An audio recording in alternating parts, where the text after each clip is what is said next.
Today, I'm going to share a story with you about an Indian nurse and a Pakistani Pashtun man. This Indian nurse harbored deep hatred for Pakistanis, especially for one particular Pashtun, whom she couldn't even tolerate for a moment. But then, that same Pakistani Pashtun did something so unbelievable that the very same girl ended up running after him all the way to Pakistan. And what the Pashtun did next will leave you stunned. Stay with me till the end to know the full story. This incident took place a few years ago. A simple but honorable young man named Salim, from the city of Mardan in Khyber Pakhtunkhwa, Pakistan, traveled to Saudi Arabia in search of a better future. By God's grace, he landed a job as a driver for a major hospital's van. His duty was to pick up nurses from their quarters every morning and drop them at the hospital, then take them back in the evening. Nurses from several countries rode this van to Pakistan, the Philippines, Bangladesh,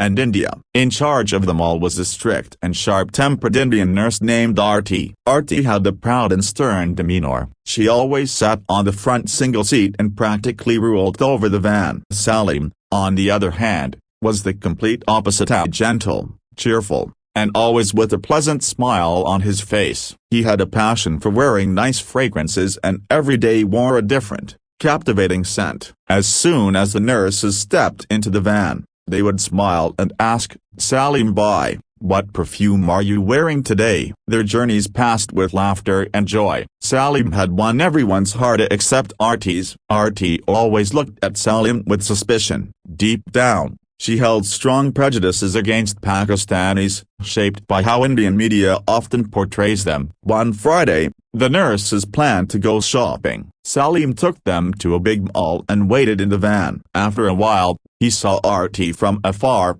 struggling to drag two heavy shopping bags toward the van. Salim's honorable heart couldn't bear to see her struggle. He quickly got out of the van, walked up to her, and gently said, "Madam, please let me carry your bags." But Arti's reaction was venomous. She turned and slapped Salim hard across the face and yelled, "Who are you to touch my things? You people are all terrorists." Salim was stunned. Some people inside the van and nearby witnessed the scene with shock. Rage boiled inside him, but his upbringing and respect for women held him back. He remained silent. Without a word, he turned around and quietly got back into the van, carrying a deep pain in his heart. Honoring her as a woman, Salim suppressed his anger, sat back in the van, started it, and silently dropped each nurse back to their quarters. His eyes held a strange sadness, as if an invisible weight had been placed on his heart. The next morning, as usual, Salim arrived on time with the van. But today, something was different. He had a white cloth wrapped around his face, and the usual scent of freshness and fragrance was missing. He silently sat behind the steering wheel. As the nurses entered one by one,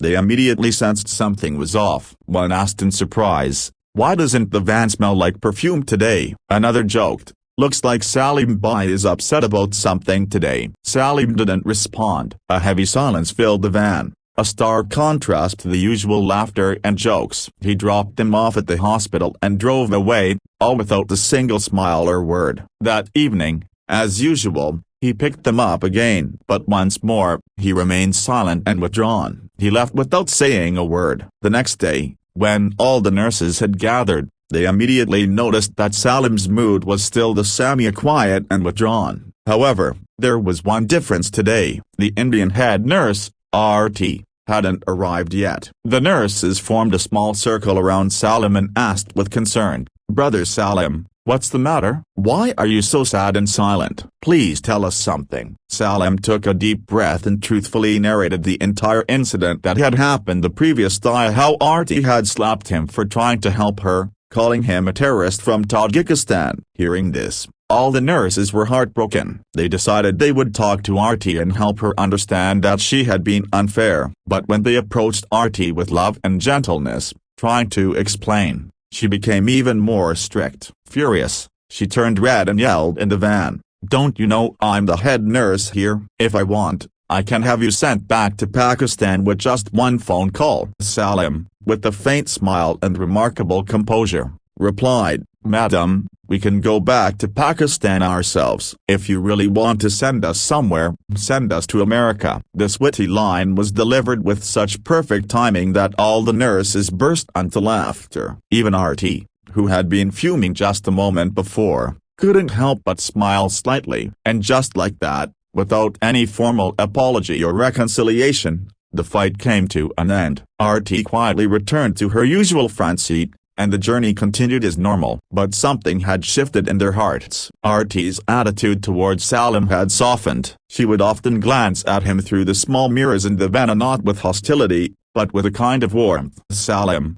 however, was completely unaware that new dreams were beginning to take shape in RT's heart. At home, RT started to casually mention, "The Pakistani man I once thought was a terrorist, a broken bar, maybe he's meant to be my life partner." One day, as Salim was cheerfully driving the van like always, RT suddenly said, "Salim bhai, if I say I want to marry you, what would your answer be?" Startled, Salim forgot to steer the van for a brief moment. Looking at her, he replied, "Madam, when did I ever say I'm in love with you?" Blushing, RT smiled and said, "You gave me a flower, you gave me a card with a I love you written on it, and I've been dreaming of you ever since." Salim was stunned. Hearing this stirred something in his heart too, but he was still trying to understand what was happening. Just then, a Filipina nurse named Maria came laughing from the back seat of the van. She walked up to RT and said shyly, "Madam, I'm so sorry, a broken bar. That card and flower you received were actually mine. My boyfriend gave them to me. I accidentally left them here. You must have thought Salim bhai gave them to you." Suddenly,